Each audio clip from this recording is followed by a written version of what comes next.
I always find it a bit suspect when I find myself looking for the loophole, that excuse that can get me out of doing the difficult thing, the challenging thing, the inconvenient thing. For instance, somebody asked Jesus, what's the greatest commandment? And Jesus said, love God with everything you've got. And he said the second is just as important, love your neighbor as yourself. Jesus combined this concept. Like, you can't love God and not love people. They're connected. That's the way God designed it. And somebody listening that day was looking for the loophole.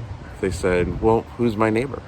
Love my neighbor as myself. So Jesus, who's my neighbor? And then Jesus tells that famous story, what we call the Good Samaritan. And it's an ironic story because he's a Jew talking to Jews. And in the story, he makes the Samaritan the hero.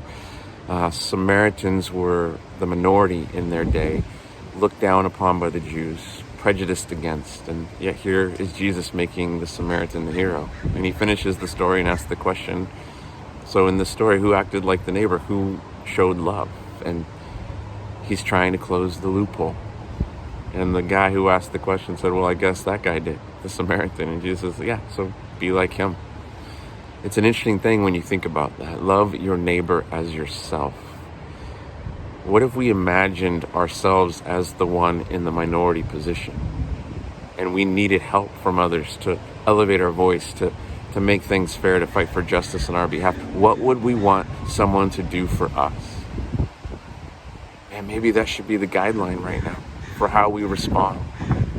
Instead of looking for the loophole, instead of making the excuses of privileged people, what if we simply said, what does it look like to love my neighbor as myself? And sought to do that in this season.